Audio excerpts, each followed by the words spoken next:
is Nicolette Gordon, and today I will be presenting my thesis project, which is Alston Ministry House renovation.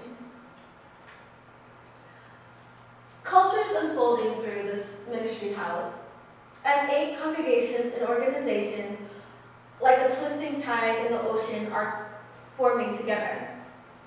Various degrees of needs are in this one space, and it's presented by a diverse array of congregations and organizations that are occupying the space. So there's a necessity for design that can nurture to multiple occupants.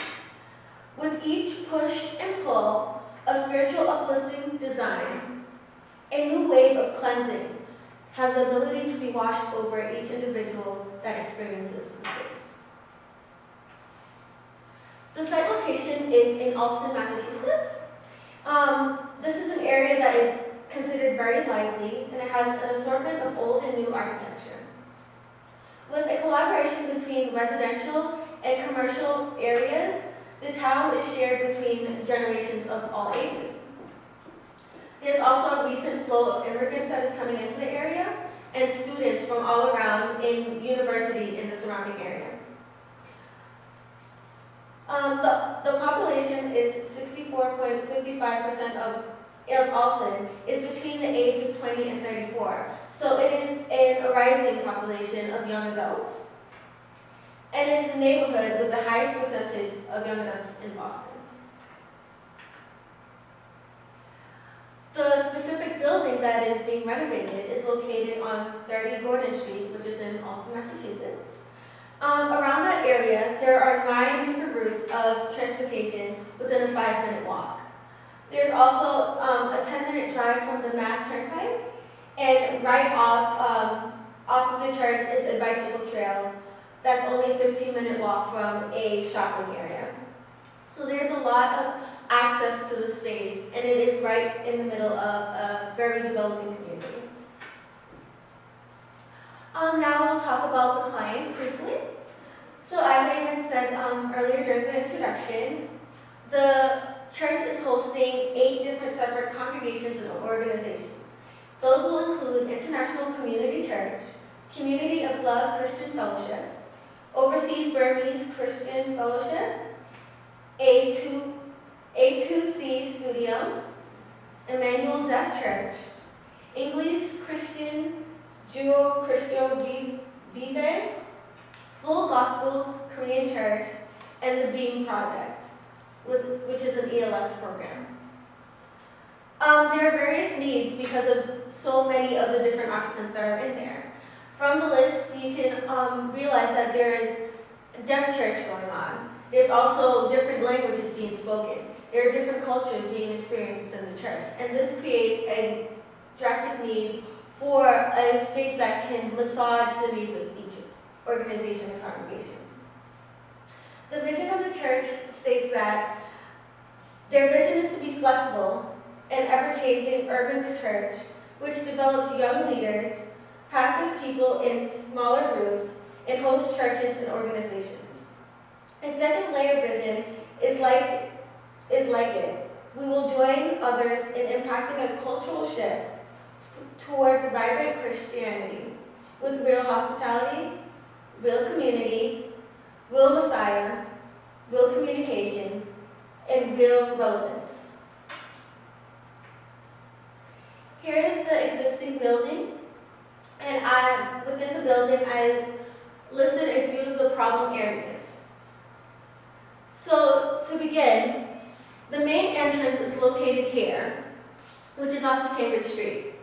This entrance that was originally the primary way of entering into the building is no longer used, especially during the winter seasons when there's a major draft going through the building. In order to preserve some of the heat, they completely lock off this entrance and use a secondary entrance. The structure has this beautiful open space of greenery, but it's not being used by the community. It's not being used very much at all by the occupants as well, because it is just open land. The church, because it is built very early in, because the church was developed many years ago, It is not ADA accessible because at the time it was not necessary to be ADA accessible. But with a new society that is catering to different needs of people, ADA accessibility will be very necessary within the building. There's also this new secondary entrance that is being used, but the entrance is a very tight, constricted space, and it lacks a central meeting area for people. There's also a constricted vertical circulation throughout the space that will need to be opened up to promote movement around the building. Because each space is so confined, it's not promoting adaptability of multiple congregations, organizations, and events that are happening throughout the church. And there's so many different ways of getting around the church that often people get lost. So there's a wayfinding issue. The church is also, because it is old in construction, it has not yet been renovated, so it lacks the visual appeal that people are searching for, and it does not tie back to the vibrant culture that is experienced within the space.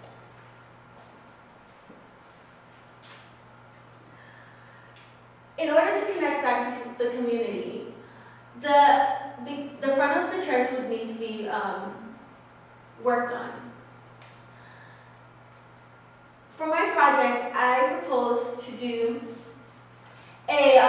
relocate the main entrance to here, creating a ramp that allows people to enter into the space without having to walk into steps, and also creating an English garden-inspired communal area outside in that green space where people of the community can come and sit, or the church can have different functions in that outside space.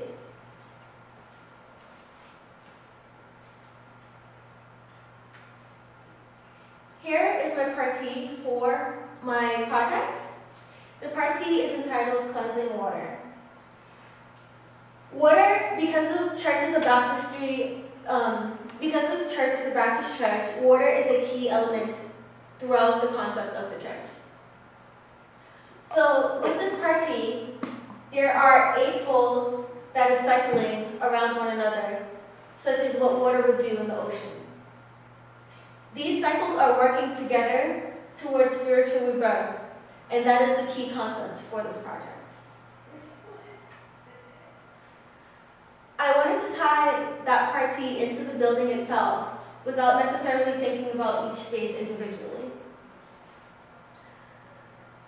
So in this curve would represent the 3 elements that are key to Christianity, which is the Father, the Son, and the Holy Spirit.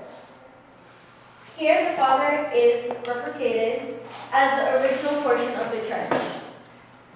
Keep going. I need to just move this because it's going to die. In the second portion of the church, it is representing the connection between the old and the new, which is tied together by growth and learning in this area. This curve that is going out is a representation of the Holy Spirit, which flows out to all things. And in the core is a representation of the Son, which shows new life and connects people to the Father. I took all of these elements to show that the power of 3 can be translated into the structure itself. I incorporated that into an adjacency diagram that broke down each level of the building alongside each space that was necessary for the building's function. With this plan, I was able to see which areas needed to be closest in proximity to one another, in medium level of proximity, low and not necessary at all. Due to this adjacency diagram, I was able to create a bubble diagram that allowed me to branch off each level of the church. At the core of the bubble diagram is the lobby, which will play as a centralized area where people can gather and is a connection between each floor of the church. The main focal area for my project will be the ground level, which will include 2 sanctuaries, the lobby, a meeting room, a baptistry, and outdoor recreation area. Here's a blocking diagram of that first space. Right here is the new entrances to the church, which is connected through a lobby that winds throughout the entire church. To the right is the formal sanctuary, to the left is the performing sanctuary, and the blue areas will represent more private areas in comparison to the green that is more open to the public.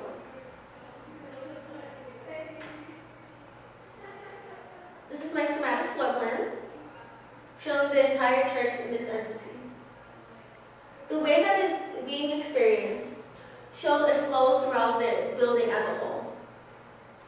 When walking into the lobby, you reach upon to the baptistry, which is a sense of cleansing your inner self. The next portion of cleansing is done through knowledge received in the bookstore, and then spiritual cleansing through the formal sanctuary. It also connects the other way, from the lobby to the baptistry to a performing sanctuary. My first main area is my lobby. And here you will see a rendering of my lobby and the way that the lobby connects to a slightly raised and enclosed baptistry area. In the lobby, there is minimal furniture that is being used because it is a way of allowing people to circulate around the area without necessarily needing to stop. In order to do that, I located a cafe for the space in this back region that has seating that can be moved in for people to be able to sit, and it also has a coffee bar that is located there for any coffee hours that the church may have.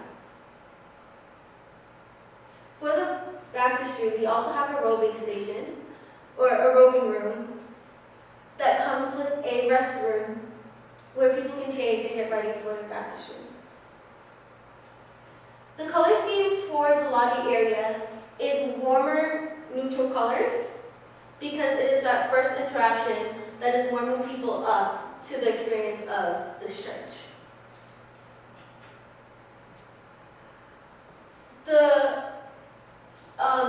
reflected ceiling plan for the lobby area is inspired by sand and the ability for people to cross sand into the ocean. So it is that first interaction that people experience as they are walking into the space. And then it is intersected by the first push and pull of the cleansing, which is done in the baptistry.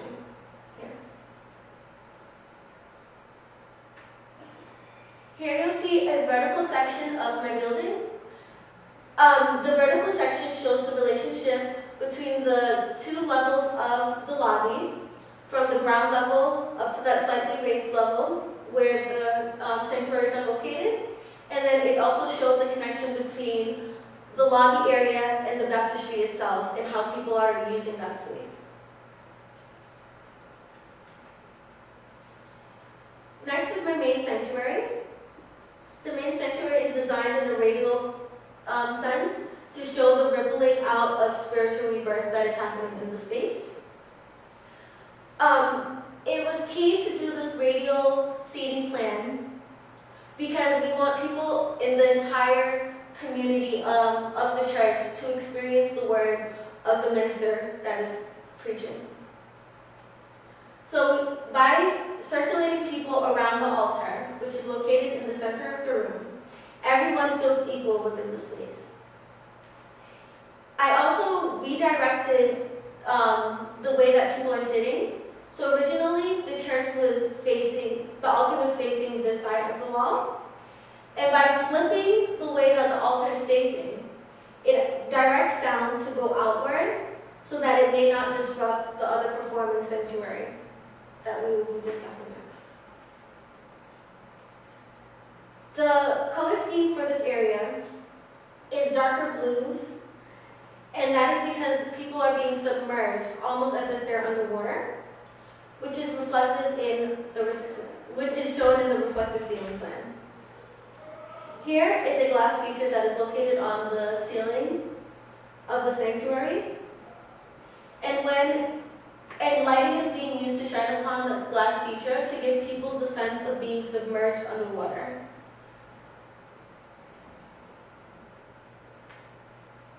Next is the performing sanctuary. In the performance sanctuary, it is adjustable seating that can be removed from the space in order to have events in this area. And it is radiating around this performance space right here.